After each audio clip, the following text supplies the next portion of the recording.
Welcome to Buzzbusters Podcast, where our aim today is to dispel some misconceptions about new guitars. I'm going to go ahead and hand it over to Hank. You didn't give me a script for this.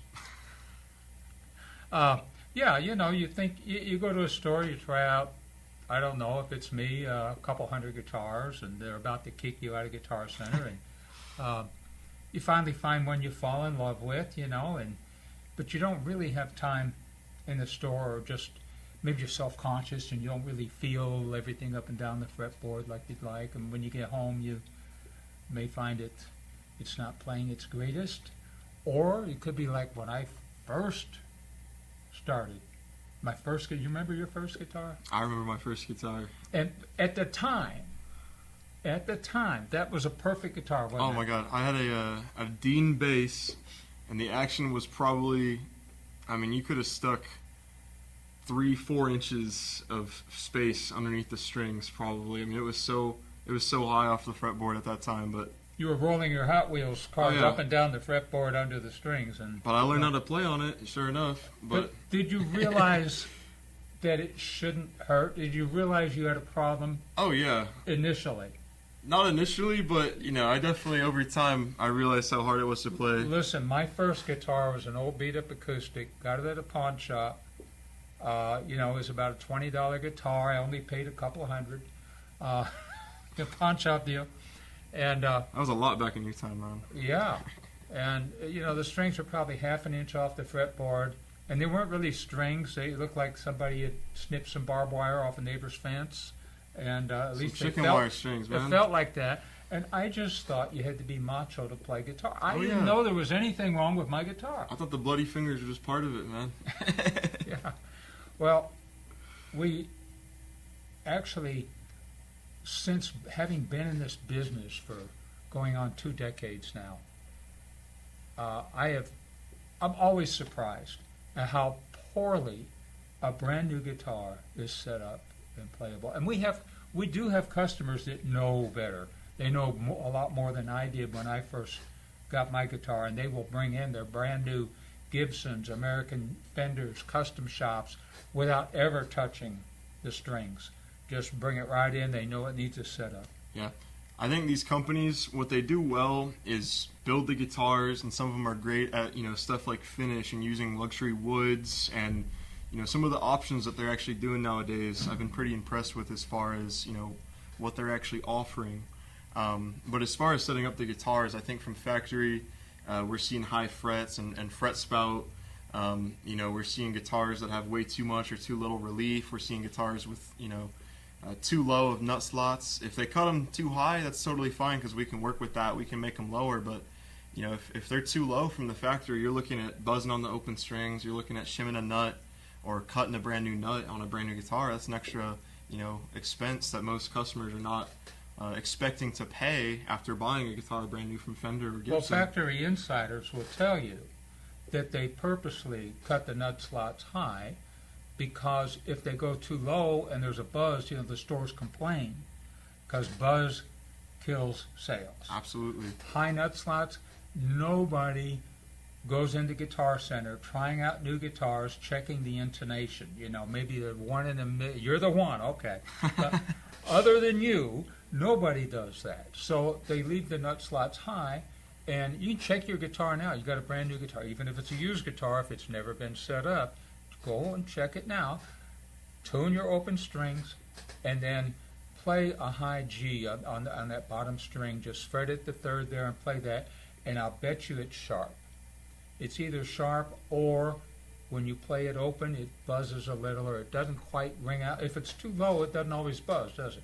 Yeah, no, we've actually got a way to test whether a slot is too low with our gauges, but sometimes even when our gauges pass through, and you'd think that maybe it would buzz, or vice versa. Sometimes it doesn't always happen. So we've actually got a handy little light tester that we can use to test whether a slot is too high or too low.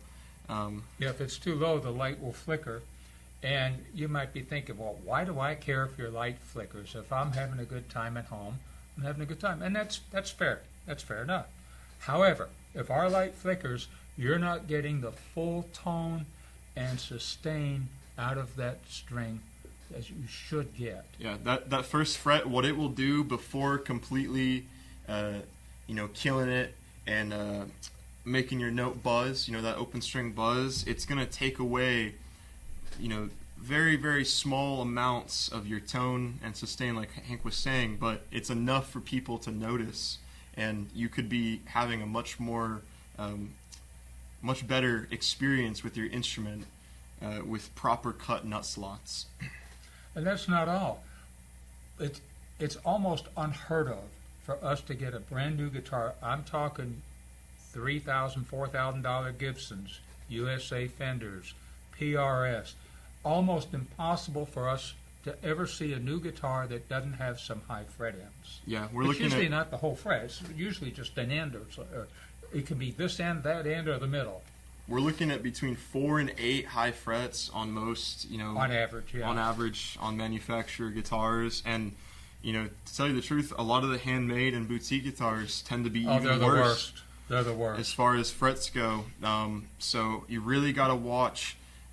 If your guitar is to spec, it seems like it's to spec as far as action, relief, and your nut slots, and you're still getting buzzing, more than likely you're looking at some high frets, because these places, they're shipping guitars out, and they just want them to be good enough to ship, good enough to sit in the store, like we said. They're not going through all the little minute and nuanced details that your instrument actually deserves, and that's why we're taking the extra time to ensure that your playing experience is going to be the absolute best that it could be And every time. even if they did, though, the frets are glued in. Mhm. The guitar is made, it sits in a warehouse at the factory that may or may not be insulated, may or may not be air conditioned. It goes then to be shipped out. Now, I promise you, guitars are not shipped in refrigerated trucks. I have never seen a refrigerated truck carrying guitars. So they're exposed to heat. And inside a closed truck in the summertime in the South, that heat can really, you're talking getting upwards to 180 degrees or more, and that will loosen the glue on these fret ends. Yeah. And that's why usually it's not the whole fret that's high, it's just an end. And if you take it to a shop that isn't experienced, and they just say, oh, we'll just level crown it. Oh my God, your frets are ruined. Because what that loose fret end does, it just ducks. It's like, you're trying to hit whack-a-mole, but the mole just ducking down and popping up again. So you're filing all its neighbor frets, but you're not getting the full force of the file on that loose fret because it just ducks down. And then, of course, you come back up, it's still high, but your other frets are lower. So actually now that fret end is higher than it was before compared to the neighboring frets, and it just gets worse and worse. You have to reseat those fret ends, and so many techs don't understand that. Yeah, step one for us of doing a level crown is always reseating those frets, gluing them back down to make sure that they're not popping back up again. Anyway, Hank, I think that just about does it as far as new guitars. And Oh, I have just gotten started on new guitars. I could go on and on. We could make this into a novel. this could definitely be a series with how many things we run into, man. Yeah, will they let us do a 2-hour YouTube or reel? I don't know. Maybe we better cut it. To be continued. Thanks for watching. Tune in next week for another episode of Buzzbusters with Liam and Hank.